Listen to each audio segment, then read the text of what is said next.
शहर का जायका बड़ा कमाल है। कई लोग यहाँ रोजाना कई लजीज सपने पकाते हैं और ये शहर सबको डकार जाता है। यहाँ फ्री कुछ भी नहीं है। रिश्ते, लिबास, सोच, सामान, जिस्म, जायदाद, सब कुछ महंगा है यहाँ। लेकिन मौत दाल रोटी से भी सस्ती है।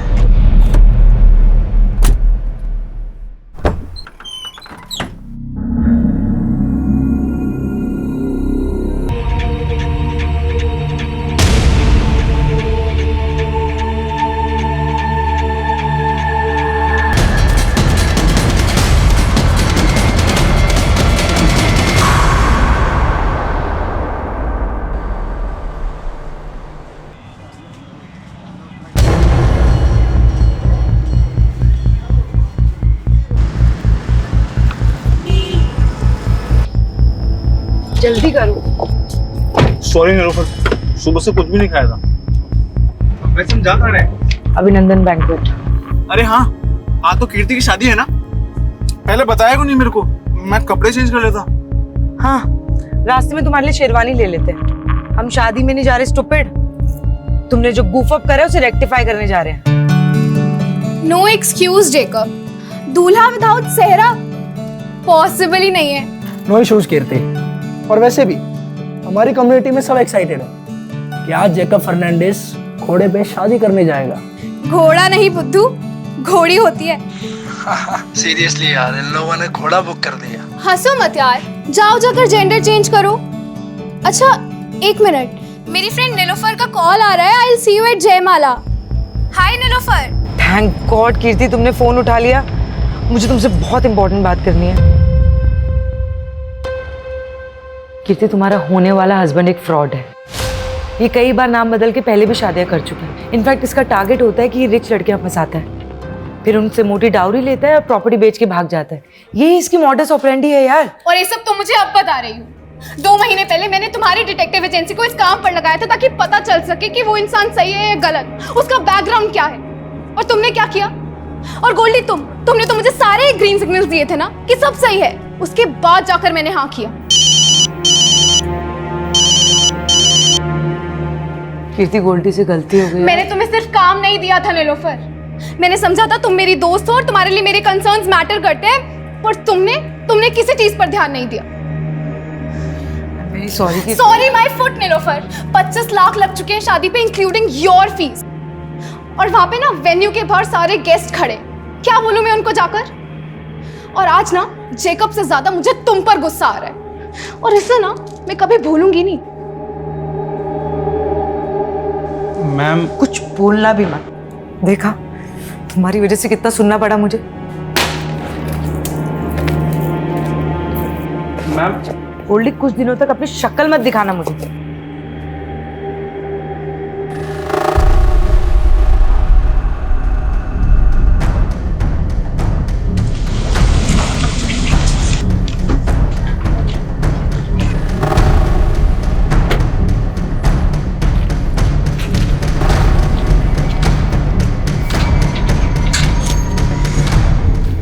हाय नीलोफर, एक जासूस जालसाजी का शिकार हो गई। मैं तुम्हें स्टॉक कर रहा था और तुम्हारी जैसी जासूस भी मात खा गई। तुम इतने भी स्मार्ट नहीं हो बलराम। आई न्यू इट कि तुम मुझे स्टॉक कर रहे थे। वो क्या है ना, मैं तुम्हारे मुंह नहीं लगना चाहती। अरे मैं तो लगना चाहता हूँ ना। मेरे होंठ तो आज भी तुम्हारे प्यार का अमृत चखने के लिए बेकरार हैं। ये वाहियात बातें ना कहीं और जाके करो। निकलो यहाँ से। ठीक है, मैं जानता हूँ मैं बहुत बदनाम हूँ, लेकिन मैं तुम्हारे नाम, तुम्हारी शोहरत पे मरता हूँ मैं।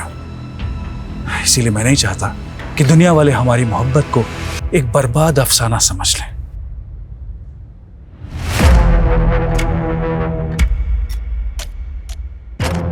बेहतर होगा अंदर बुला लो।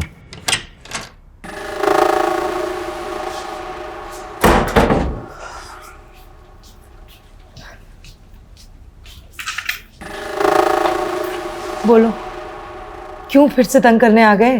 तंग तो तुम्हारा दिल है। हाँ, प्यार करने में भी कंजूसी। बिना छुए बात नहीं कर सकते बलराम।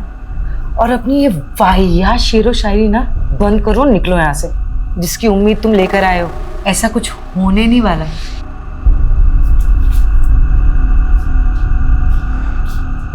मैं तो नाउम्मीद होकर ही आया हूं। तुम मुझसे क्या, मेरी जिंदगी मुझसे रूठ गई है। मतलब नीलोफर, मुझे कैंसर हो गया है।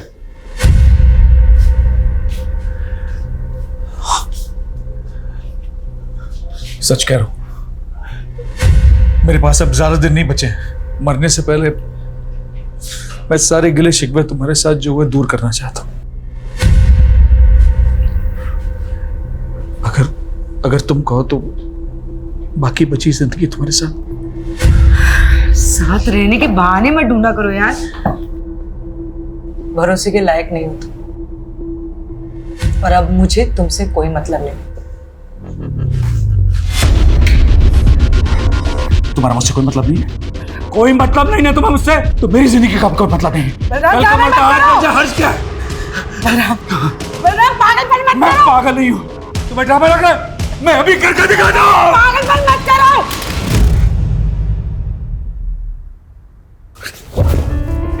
I know you love me.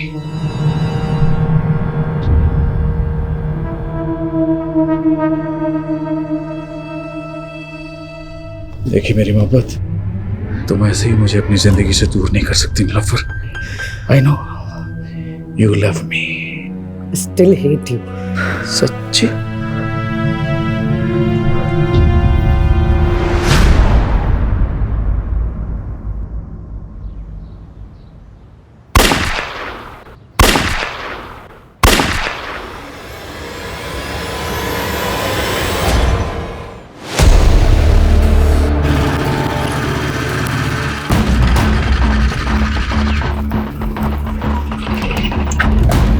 Sir, पड़ोसी ने 3 गन शॉट्स की आवाज सुनी है।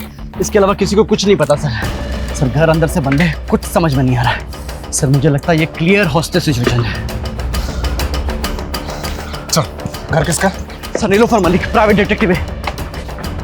अभी अंदर कितने लोग हैं? सर, वो तो पता नहीं, पड़ोसी ने कहा कि मियां बीवी अंदर गए।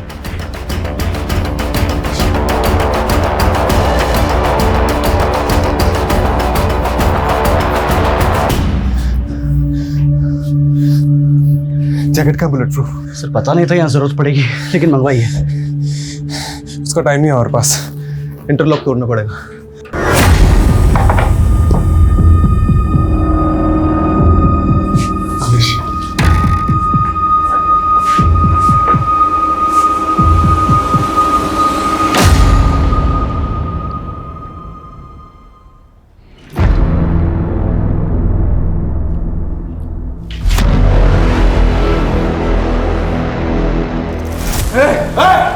गोली चलाना है तो मारा जाएगा। सरेंडर कर दे, इसी में तेरी भलाई। कोई अर्ज नहीं, हम पे भरोसा करो। बेटा बाप पे भरोसा नहीं करता, पति पत्नी पे भरोसा नहीं करते, भाई बहन पे भरोसा नहीं करते। तुम चाहते हो ना कि हम तुम पे भरोसा करें? ठीक है, तुम बोलो, हम बात करते हैं।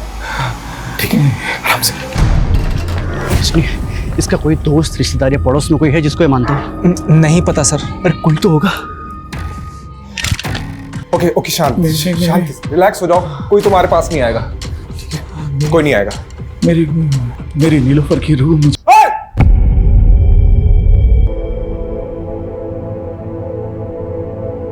I know you love me.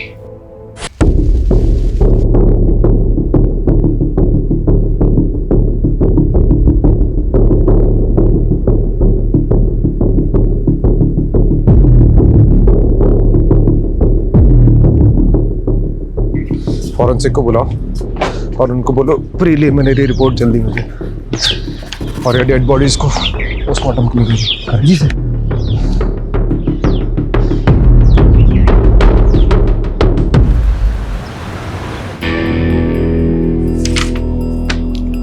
Ajay, preliminary forensic report के हिसाब से क्राइम सीन पे कोई भी अननोन फिंगरप्रिंट्स नहीं मिले। गन के ट्रिगर पे भी जो फिंगरप्रिंट है वो बलराम के। इसका मतलब साफ है कि बलराम ने नीलोफर को शूट किया and then he shot himself.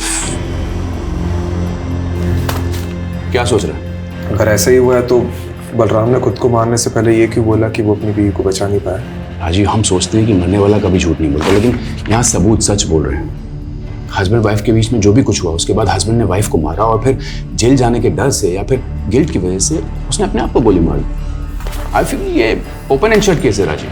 लेकिन मर्डर वेपन एक पिस्टल है, वो कहाँ से आया उसके सोर्स की प्रोफाइलिंग तो करनी पड़ेगी ना। राजीव, मारने वाला पिस्टल कहीं से भी अरेंज कर सकता है और इस पॉइंट को अंडर कंसिडरेशन रखकर भी हम केस को क्लोज कर सकते हैं ना।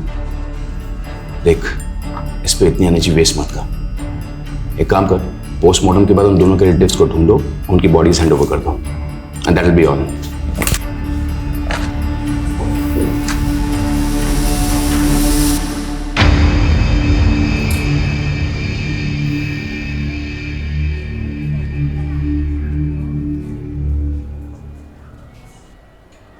सर, वो नीलोफर के घर में किसी भी तरह की फोर्स एंट्री एग्जिट के साइन नहीं मिले हैं। और सर किसी ने भी ये नीलोफर और बलराम के अलावा किसी तीसरे को नहीं देखा। ये बलराम और नीलोफर के रिश्तेदारों को पता चला? नहीं सर, लेकिन इतना पता चला है कि जो नीलोफर है ना, ये NRI थी और इंडिया में तो इसके कोई भी रिलेटिव नहीं थे। और सर हाँ, यहाँ पर इसके डिटेक्टिव एजेंसी है और इसका एक असिस्टेंट है गोल्डी। और बलराम? सर बलराम को तो यहाँ के लोग पिछले 1 साल से ही जानते हैं, क्योंकि ये बलराम ने नीलोफर के साथ पिछले 1 साल पहले ही शादी की थी और नीलोफर के घर में ही रहना था। बाकी की फॉर्मेलिटीज लोकल पुलिस कर लेगी। रस्तोगी अपने पुराने केस में लगते हैं। जी सर। ये बलराम की बातें मेरे दिमाग में अभी तक गूंज रही है। हमारे नीलोफर के घर में घुसने के पहले जो कुछ भी हुआ होगा वो बहुत बड़ा सवाल है। हमें नीलोफर और बलराम के बारे में पता करना चाहिए, हो सकता है कुछ जवाब मिल जाए। क्या नाम बताया था असिस्टेंट का? गोल्डी। नीलोफर के साथ कब से काम कर रहा था? सर तकरीबन 5 साल से। हमने सुना है नीलोफर NRI थी। हाँ सर, अमेरिका से। एक्चुअली उन्होंने वहाँ पे एक डिटेक्टिव के साथ काम किया था। अपने पेरेंट्स की डेथ के बाद वो इंडिया आ गई थी और उन्होंने अपनी एजेंसी यहीं खोल ली थी। और ये बलराम, इसके बारे में क्या क्या जानते हैं? सर बलराम सर मस्त किस्म के इंसान थे और वो अपने आप को आज़ाद मुसाफिर कहते थे। तो मुसाफिरों के ठिकाने भी तो होते हैं। कहाँ का रहने वाला था ये? सर हरियाणा में किसी जगह के थे। और काम क्या करता था? सर वो हमारी एजेंसी में काम करते थे। वो बलराम डिटेक्टिव था? सर वैसे तो वो NRPF में थे। एक्चुअली नीलोफर मैम को अपना काम एक्सपेंड करना था और वो उसके लिए एक ऐसा इंसान चाहती थी जो जोखिम उठा सके। अब सर एक्स सर्विसमैन से बेस्ट तो कौन ही होगा, इसीलिए उन्होंने बलराम सर को अपॉइंट किया। लेकिन क्या इंस्ट्रक्शन दिया था तुमको बलराम? जोशी का पीछा करना था ना, और तुम उसी के साथ हाथापाई करके आ गए। अरे पीछे ही कर रहा था मैं जोशी की कार का। उसने अचानक कार में ब्रेक मारी, मेरी बाइक टकरा गई। साली की बैकलाइट क्या फूटी, थप्पड़ मार दिया उसने मुझे, तो मैं क्या करता? अरे तुम्हारी इसी बेवकूफी की वजह से जोशी को पता चल गया कि मेरा क्लाइंट उसकी जासूसी करा रहा है। तुम छोड़ो ये जासूसी, एक बाउंसर की नौकरी ढूंढ लो, वही सूट करती है तुमको। और तभी उनका प्रोफेशनल एसोसिएशन खत्म हो गया। लेकिन सर इतने डिफरेंसेस के बावजूद भी उन दोनों में प्यार हुआ और सर पिछले ही साल उन्होंने शादी भी की थी। एक बात बता कि बलराम नीलोफर को मार सकता है? सर मुझे नहीं लगता। तो कौन मार सकता है नीलोफर को? कीर्ति, तुम्हारा होने वाला हस्बैंड एक फ्रॉड है। जेकब से ज्यादा मुझे तुम पर गुस्सा आ रहा है और इसे ना मैं कभी भूलूंगी नहीं।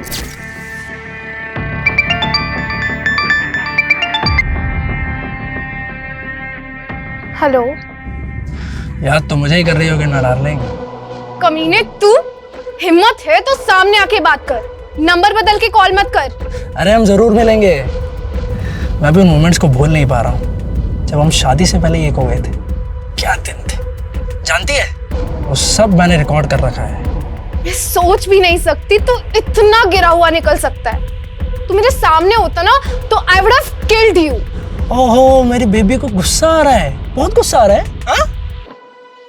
मुझे भी आया था उस डिटेक्टिव पे जब वो कबाब में हड्डी बन गई थी, पर अब मेरा गुस्सा शांत हो गया। May your friend Nilofer rest in peace.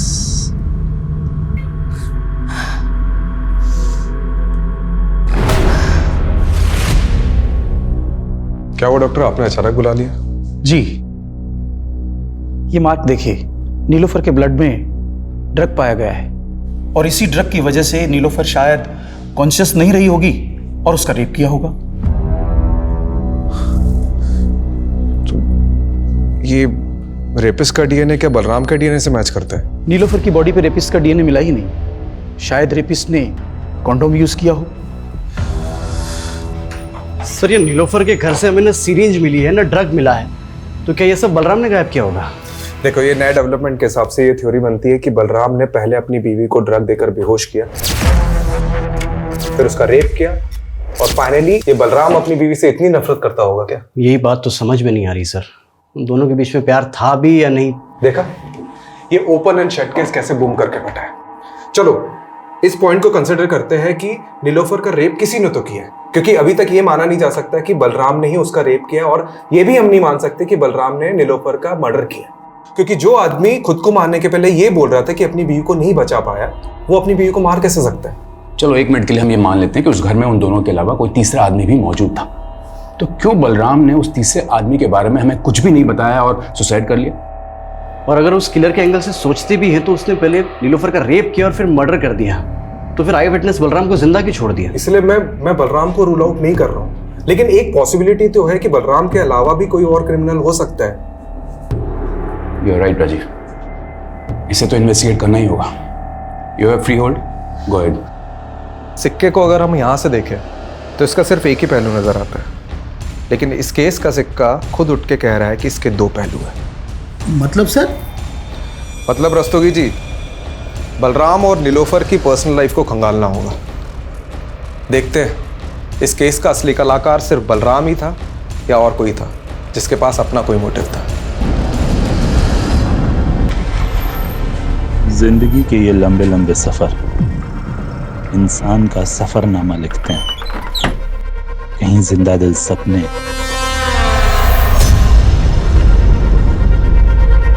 मौत के अफसाने मिलते हैं।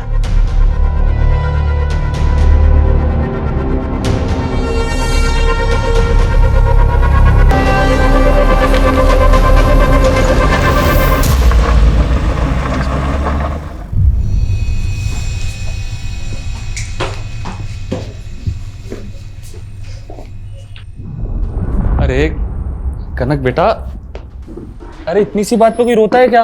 हाँ, रोते नहीं है बेटा। ये देखो मैं तुम्हारे लिए क्या लेके आया। देखो ये गोलू मोलू सा गुड्डा, अब हम दोनों इससे खेलेंगे। ये पसंद नहीं आया? ठीक है, तो मैं तुम्हें दूसरे खिलौने दिला दूं। कनक क्या हुआ बेटा? अरे सरगुन दीदी, आप इंटरव्यू के लिए चली गई, ये बेचारी डर गई। पर जॉब भी तो जरूरी ना हरीश। अरे कहाँ, अब ये जॉब वॉब के चक्कर में पड़ी हुई दीदी। एक काम करता हूँ, आपका जो घर है बहुत प्राइम लोकेशन पे, इसको गिरवा के 4 माले बनवा देता हूँ और आराम से बैठ के किराया खाना और मेरी लागत चुका दे रहना। पर हरीश इसमें तो लाखों रुपए लगेंगे, इतना पैसा मैं कहाँ से चुकाऊंगी? उसकी टेंशन आप मत लो। आप एक काम करना, इसमें से एक माला मुझे दे देना, बीच वाला माला मैं रख लूंगा, और आप ये जॉब का चक्कर छोड़ दो दीदी। सर, नीलोफर की कार पे फास्टैग लगा हुआ था। मैंने उसकी ट्रांजैक्शन डिटेल्स निकलवाई तो एक इंटरेस्टिंग बात सामने आई है। मर्डर वाले दिन नीलोफर ने सुबह 7 बजे ग्रेटर नोएडा टोल नाका क्रॉस किया था। सर उस दिन यूपी से दिल्ली आई थी। यूपी में कहाँ गई थी वो? सर इसका जवाब तो गोल्डी के पास भी नहीं है, लेकिन हमने नीलोफर का फ़ोन अनलॉक करवाया तो कॉल हिस्ट्री के मुताबिक मर्डर वाले दिन नीलोफर की बात किसी कीर्ति सागर से हुई थी।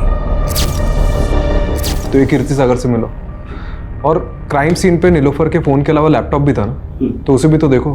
मैं तब तक NRPF जाकर बलराम के बारे में पता करता हूँ, और तुम लोग नीलोफर और बलराम इससे जुड़े एक एक इंसान की प्रोफाइलिंग करो। बलराम सर ही 2009 तक NRPF में ही काम कर रहा था, फिर उसे बर्खास्त कर दिया गया। क्यों? उस पर अटेम्प्ट टू मर्डर का चार्ज लगा था। Attempt to murder? जी, 7 साल की कैद भी हुई थी उसे।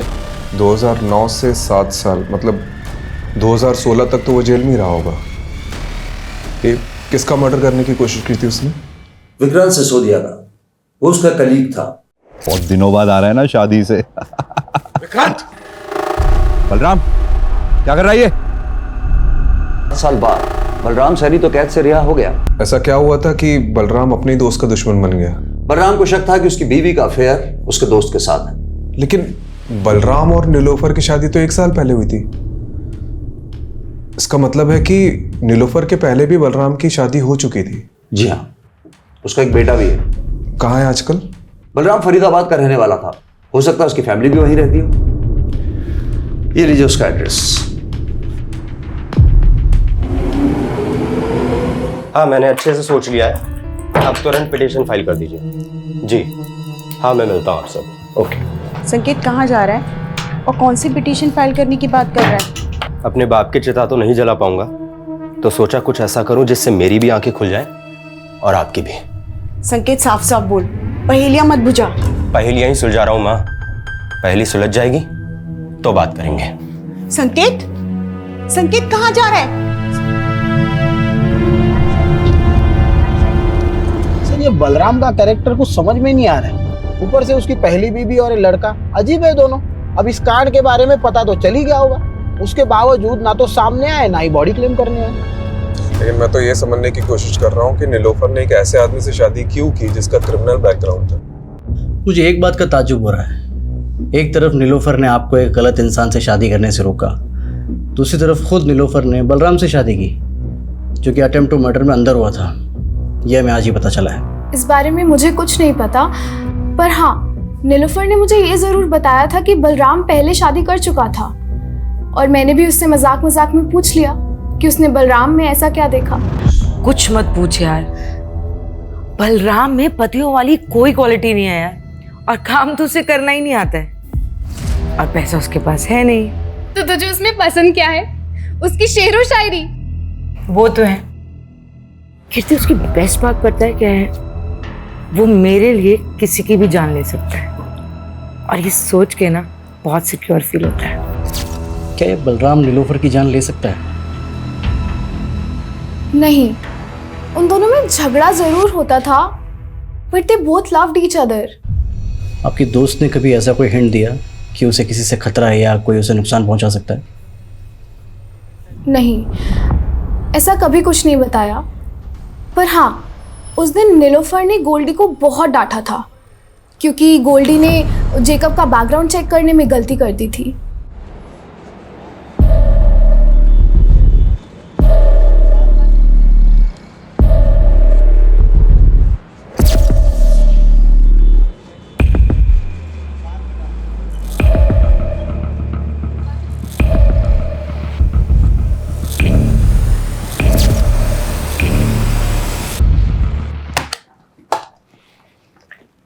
देखो संकेत, मैंने तुम्हारी ये पिटीशन तो फाइल कर दी है कि तुम्हें बलराम सैनी के साथ अपना डीएनए मैच कराने का मौका दिया जाए, पर तुम ये सब करना क्यों चाहते हो?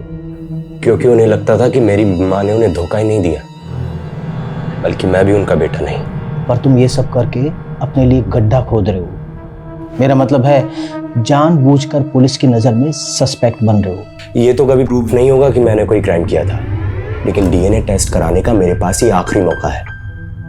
मैं चाहता हूं दुनिया को पता चले मेरा बाप सही था या मेरी माँ।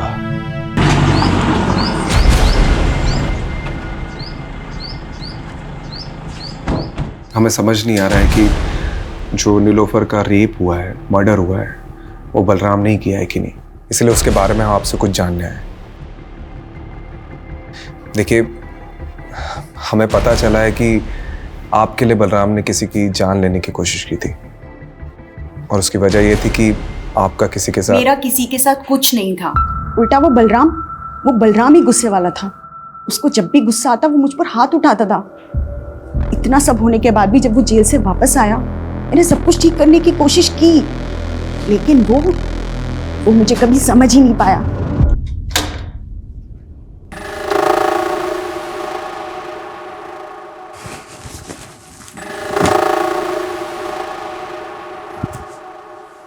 देखो, मैं यही चाहती हूँ कि हम नए सिरे से जिंदगी शुरू करें।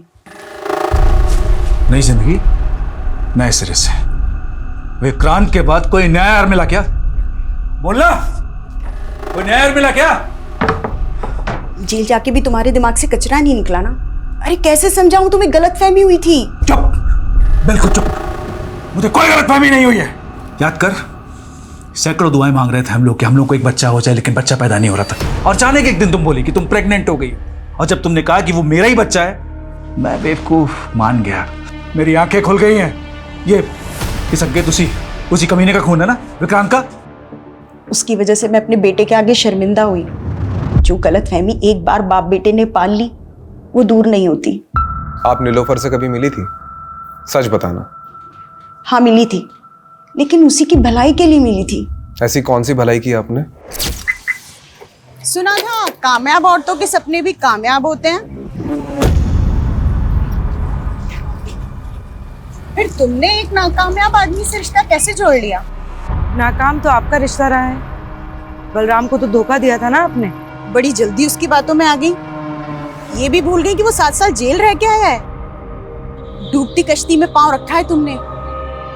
डूबने से पहले उतर जाओ तो अच्छा है। मैंने तो उसकी सलामती ही चाहिए थी, लेकिन जब अपनी किस्मत नहीं बदल पाई तो उसकी क्या बदलती। आपको शक होगा ही कि कांड बलराम ने किया या नहीं, लेकिन मुझे पूरा यकीन है कि बलराम ने पहले नीलोफर को मारा, बाद में खुदकुशी की। आखिर उसके पाप का घड़ा भर ही गया था। कैसी लगी कनक? अच्छी है ना? चल तू जल्दी से जा और जाकर के पहन के दिखा। क्या बात है दीदी, कनक के लिए नई ड्रेस? लगता है दिल्ली में जो इंटरव्यू दिया था वो पास कर लिया है। वो तो बिल्कुल बेकार गया, लेकिन हाँ कोड़ियागंज में मुझे एक जॉब मिल रही है। सोच रही हूँ कनक के साथ जाके वहीं शिफ्ट हो जाऊँ। शिफ्ट कर रही हो? तो फिर इस घर का क्या करना है? आप बोलो तो बिकवा दूँ। तो मेरा घर बेचने पर क्यों तुला है? मतलब आप कौड़ियागंज चली जाएंगी और पीछे से इस घर पे किसी ने कब्जा कर लिया तो? कमलेश, ये बलराम का कैरेक्टर कुछ समझ में नहीं आ रहा है। मतलब उसे सस्पेक्ट मानो या विक्टिम, पता नहीं। अच्छा, ये तीसरे आदमी की थ्योरी से कुछ हाथ लगा? सर ये नीलोफर का लैपटॉप ऑन किया है मैंने। इसमें सर ये जैकब की कुछ फोटोज मिले हैं। सर ये तो पहुंचा हुआ अपराधी है, कई स्टेट्स में मोस्ट वांटेड है।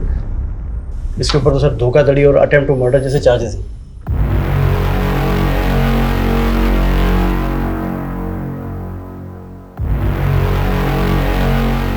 ये नीलोफर ने इसी का भांडा फोड़ा था ना? कहीं इसने तो कांड नहीं किया? ये फोटोज देख, ये कैसी फोटोज है? एक मिनट।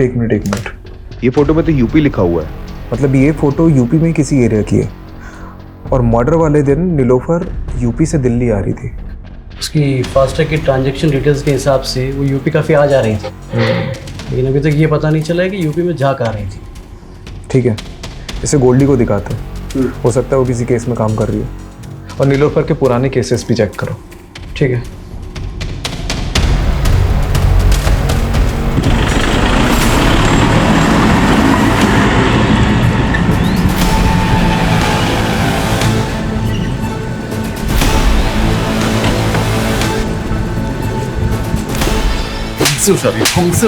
छोड़ो हमें, छोड़ो। अरे मिश्रा, पहले पापा को तो पकड़ने दीजिए आपका कॉलर। अरे तुम्हारे बाप की उम्र का है मिश्रा, क्या पकड़ो पकड़ो लगा रखा है। विजेंदर, ये तुम ठीक नहीं कर रहे हो। तुम्हें और तुम्हारे बेटे को हम किडनैपिंग के चार्ज में अंदर करवा देंगे। सिर्फ किडनैपिंग? अरे मर्डर भी हो सकता है तुम्हारा। और अगर बचना चाहता है ना तो ये बता कि इस बार के रोड कॉन्ट्रैक्ट का टेंडर तुझे मिला कैसे? हमारे टेंडर में जो भाव हमने भरा उससे ठीक 1 रुपया कम तेरे टेंडर का भाव। हमारे टेंडर का भाव तुझे बताया किसने? इत्तेफाक से। इत्तेफाक है गोबर में। तू एक बात ध्यान से सुन ले, तू खुद अथॉरिटी में जाएगा और उन्हें कहेगा कि इस बार का टेंडर मुझे नहीं करना, फिर टेंडर अपने आप हमें मिल जाएगा। तुम हमें धमकी दे रहे हो? धमकी नहीं, पुचकार रहे। कोड़ियागंज की सबसे बड़ी मछली विजेंद्र अवस्थी।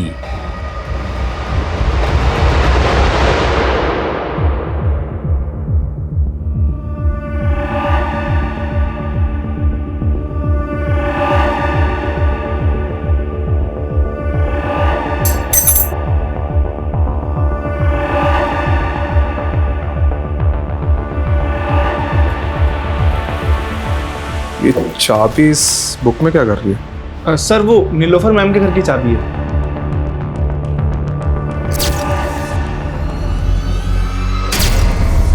ये नीलोफर के मर्डर के दिन उसने तुझे बहुत डांटा था ना, क्योंकि जेकब का बैकग्राउंड चेक करने में तूने गलती कर दी थी।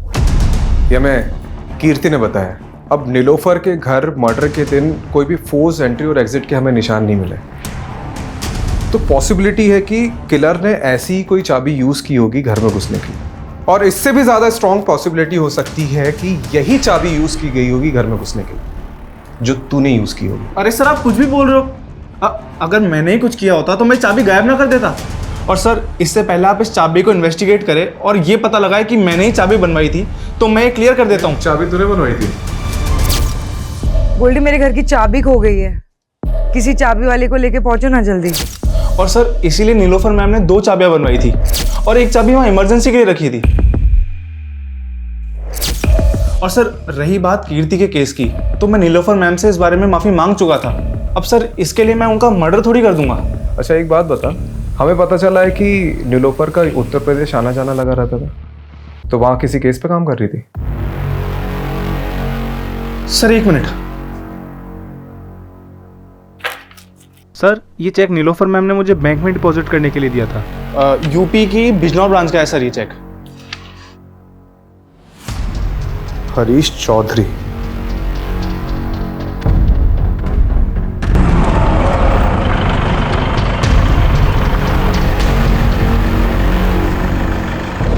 सर दरअसल मैंने ही वो चेक दिए थे एडवांस नीलोफर। किस चीज़ का एडवांस चेक? सर मेरी कजिन सिस्टर है सरगुन, 2 महीने से मिसिंग है।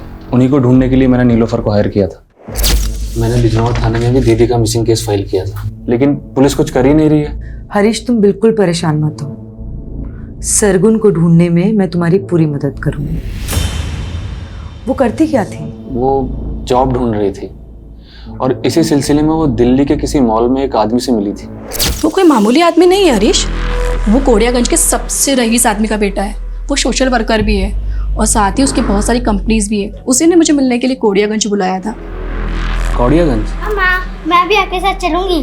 अरे बेटा, पहले मैं तो जाकर नौकरी पक्की कराऊं, उसके बाद तुझे भी ले चलूंगी।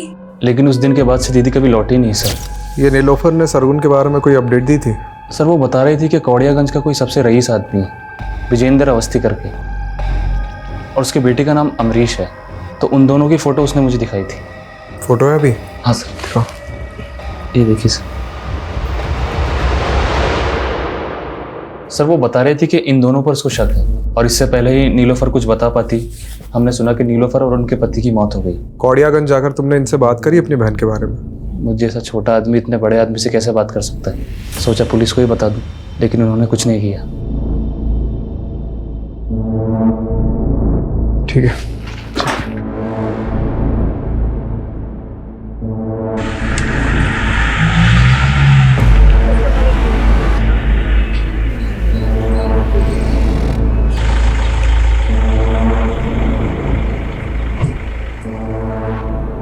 अरे कौन डिटेक्टिव? हम किसी डिटेक्टिव को नहीं जानते। डिटेक्टिव नीलोफर, 16 तारीख को दिल्ली में उसका रेप हुआ, उसके बाद उसका मर्डर हुआ, और वो सरगुन को ढूंढते ढूंढते यहाँ पे आई थी। हो सकता है आपसे भी मिली। अरे हमने आपको कहा ना कि हम किसी डिटेक्टिव को नहीं जानते। और सरगुन, आपका बेटा तो पक्का उसे जानता होगा, क्योंकि आपके बेटे ने ही जॉब का झांसा देकर उसे यहाँ बुलाया था। आपके पास कोई सबूत है कि हमारे बेटे ने उसे यहाँ बुलाया या कोई जॉब का झांसा दिया? पिछले 2 महीने से दुबई में है वो। आपको कोई कहानियां बता रहा है हमें बदनाम करने के लिए। देखिए अवस्थी जी, बस रहने दीजिए, जा सकते हैं आप लोग यहाँ से। ये पता करो कि अवस्थी का बेटा सच में दुबई गया था कि नहीं। ठीक है यार, ये केस तो पहले ही बनता जा रहा है। अभी तक हमने बलराम को क्लीन चिट नहीं दी है, और अब तीसरे आदमी के थ्योरी के हिसाब से और सस्पेक्ट सामने उभर कर आ रहे हैं। जैकब, रंजना और ये विजेंद्र अवस्थी, बाप बेटे। पता नहीं और कितने सस्पेक्ट सामने उभर कर आएंगे।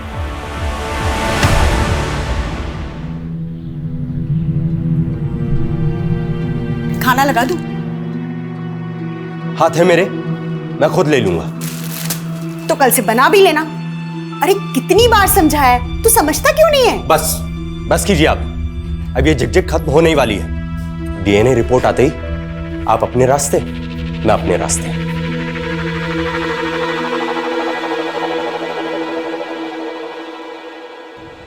ये विजेंद्र अवस्थी बिजनौर के एसपी का दोस्त है, जहां सरगुन का मिसिंग केस फाइल हुआ था, और उसका बेटा अमरीश अवस्थी। इसका दुबई जाना उसी दौरान हुआ था जब सरगुन गायब हुई थी। तो सरगुन को गायब करने में इन लोगों का हाथ है, और नीलोफर इन्हें इन्वेस्टिगेट कर रही थी। हो सकता है उसके साथ भी कुछ ऐसे ही हुआ। सर, जब नीलोफर को इन लोगों ने मार डाला है तो सरगुन पिछले 3 महीने से कहाँ गायब हो गया? वो गायब ही है कि उसको भी। अच्छा, जब सरगुन गायब हुई उस दौरान जितनी भी अनआइडेंटिफाइड बॉडीज मिली, उसका डेटा चेक कर।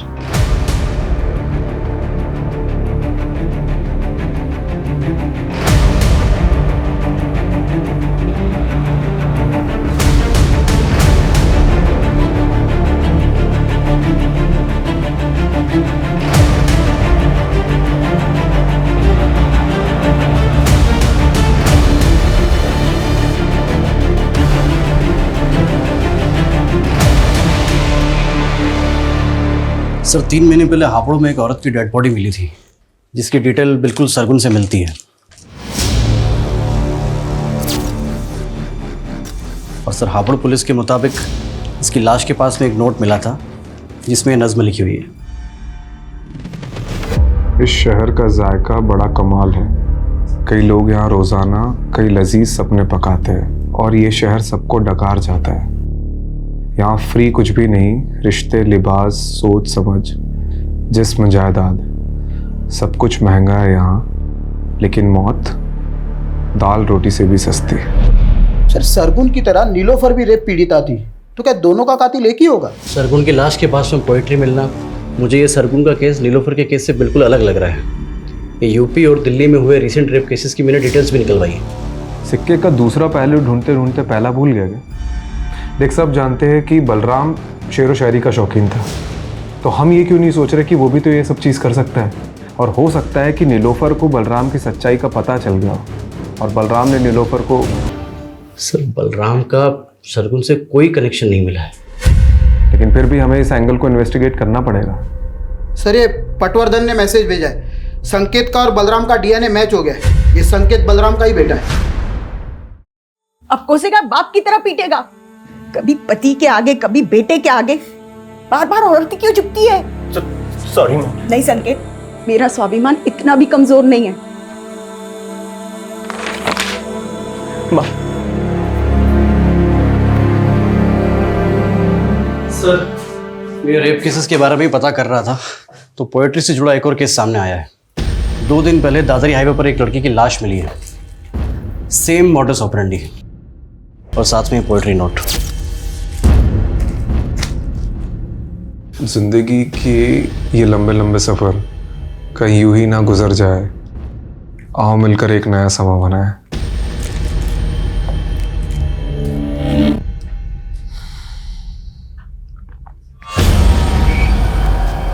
कहीं हम किसी सीरियल किलर से तो डील नहीं कर रहे। लेकिन सर नीलोफर का केस अब भी इन दोनों केस से अलग लग रहा है।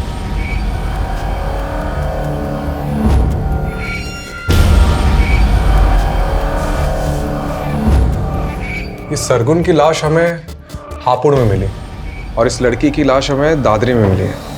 दादरी और हापुड़ इन दोनों का डिस्टेंस लगभग 50 किलोमीटर है और नीलोफर अक्सर ग्रेटर नोएडा से होकर गुजरती थी और यही रास्ता हापुड़ से होते हुए कौड़ियागंज तक जाता है और जितने क्राइम्स हुए हैं वो इसी एरिया में हुए। तो हो सकता है कि क्रिमिनल इसी एरिया का हो और नीलोफर का इन्वेस्टिगेशन एरिया भी यही हो। सर इस केस में दादरी पुलिस के पास एक लीड है। उनको क्राइम सीन के पास एक कैब दिखी थी जो उन्हें सस्पिशियस लगी थी, लेकिन सर अभी तक ना उस कैब का नंबर मिला है और ना ही कुछ और। सर ये कैब ढूंढना मतलब समंदर में से सुई ढूंढने जैसा है। लेकिन इसके अलावा कोई ऑप्शन नहीं है। ठीक है, एक काम करो, इस एरिया के सारे लोकल और आउटस्टेशन कैब प्रोवाइडर से कांटेक्ट करो। सारी प्राइवेट कैब होल्डर्स, उनके ड्राइवर्स, कस्टमर्स, ट्रैवलर्स सबसे कांटेक्ट करो। ठीक है। ये किलर शायरी करता है, इसके सारे ट्रेड्स रिकॉर्ड करने होंगे।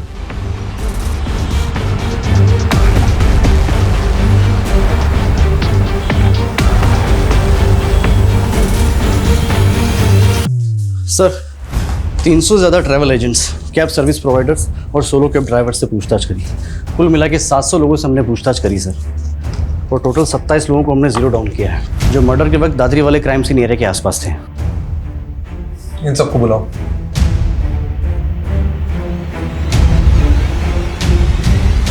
ये 16 मार्च को तो हापुड़ में था। हाँ सर। ये लड़की तेरी कैब में थी? सर मेरी कैब में बहुत सारी सवारियां बैठती हैं, अब हर किसी का चेहरा याद थोड़े ना रहेगा। 11 जून को दादरी में कहाँ पर था तू? सर दादरी में मैं हमेशा ही खिलौना फैक्ट्री में जाता हूँ सर। क्यों? रोज तुम्हारे कैब में वही सवारी बनती है क्या? सवारी? सर कैब मेरी नहीं है, मैं कैब हायर करता हूँ। अच्छा, तो कोई ऐसे कैब ड्राइवर को जानते हो जो शेर व शायरी करता है? सर ऐसा तो कोई मेरे दिमाग में नहीं आ रहा अभी। ठीक है, तुम जा सकते हो। सर 1 मिनट सर, एक कैब वाला मुझे ज़रूर याद आ रहा है, क्योंकि सर उसके म्यूज़िक सिस्टम में गज़लें चल रही थी। गज़लें? वो बंदा मुझे इसलिए याद है क्योंकि वो इंग्लिश में बोलने की कोशिश कर रहा था और सर वो अपने आप को MBA करा हुआ बता रहा था। देखो इनमें से कोई है क्या?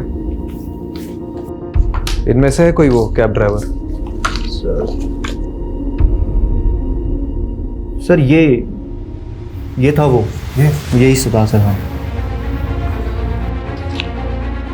चमन लाल। सर इससे तो मैं अभी 2 घंटे पहले ही मिला।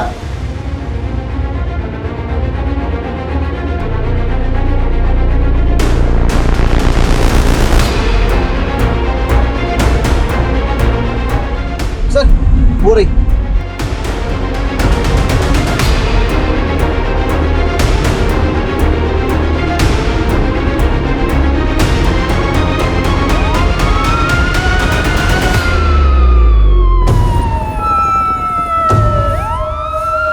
हेलो, यहाँ हापुड़ रोड पे बैकअप भेजो फटाफट।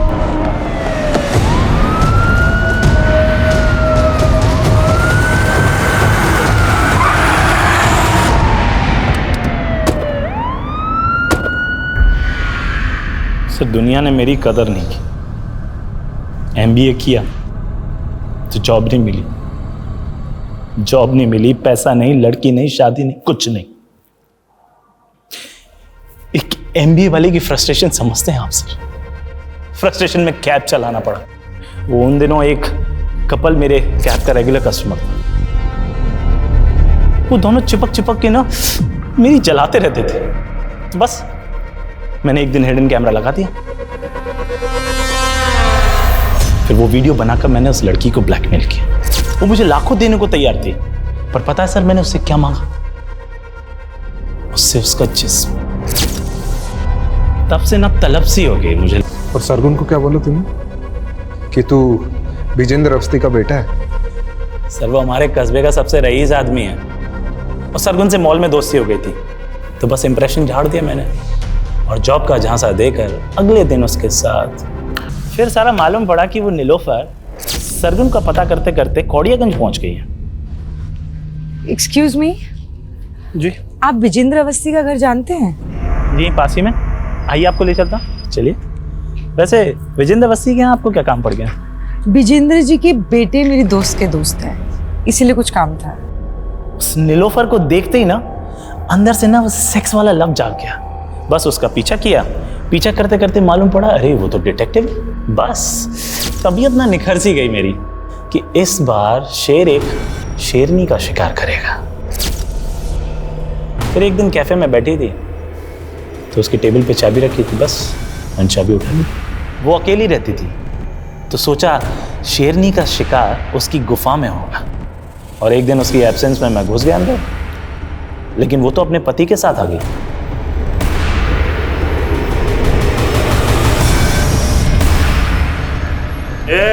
चल छोड़। कौन है? चढ़ फटाफट, इधर चल। चल कौन है? चल कौन है? चल इधर। इधर इधर इधर आओ ना, गोली मार दूंगा। देखो तुम्हें फटाफट इसके हाथ में बहुत बड़ा गोली मार। बांध। जल्दी बांध। क्या चाहिए तेरे को? बुला।